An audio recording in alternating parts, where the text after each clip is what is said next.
यकीन मानिए डॉक्टर साहब जिस तालीमी इदारों को औरंगाबाद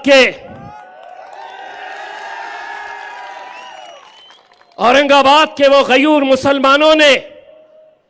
बड़ी मेहनतों के साथ खड़ा किया था, 2 नंबर के धंधे करके तुमने कैसे हथियाए थे सारा शहर जानता है। 34 केसेस है तुम्हारे ऊपर, उसमें सबसे ज्यादा केसेस काहे के हैं पता है? बेईमानी के और धोखाधड़ी के केसेस है। इम्तियाज जलील के ऊपर अल्हम्दुलिल्लाह केस है, तो कहीं किसी शराब की दुकान को लेकर,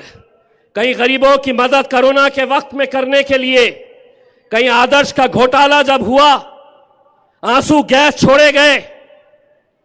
वो मोर्चे की वजह से। मैं आप लोगों को सिर्फ ये बात कहना चाहता हूं मेरे भाई, अगर आप ये समझ रहे हैं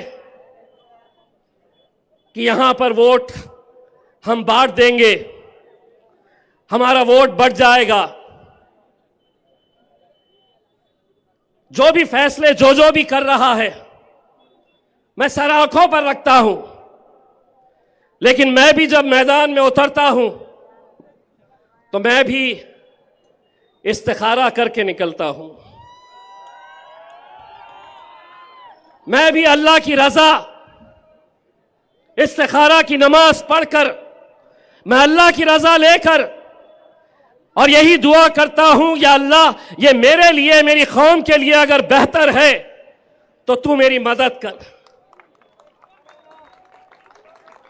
और वो तमाम लोग जो मेरे खिलाफ आज हुक्म जारी कर रहे हैं, मैं उन्हें बड़े अदबन इल्तिजा के साथ ये कह रहा हूं, अगर अपना ईमान के ऊपर यकीन है तो एक बात ये भी समझ लेना, अल्लाह ने ये कहा है तो इज़्ज़ मन तशा व तज़िल्ल मन तशा, इज्जत का और जिल्लत का देने वाला खुदा है मेरे भाई।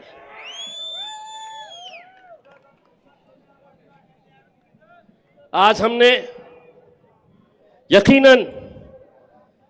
जब सभी लोगों को यह लगने लगा कि ईस्ट की सीट यहां से भारतीय जनता पार्टी निकाल सकती है, ये डॉक्टर ने इल्जाम लगाया कि इम्तियाज जलील ईस्ट से अतुल सावे को जिताने के लिए सबसे कमजोर उम्मीदवार देने वाला है। AHA न्यूज़ को लाइक करें, शेयर करें और सब्सक्राइब करना ना भूलें।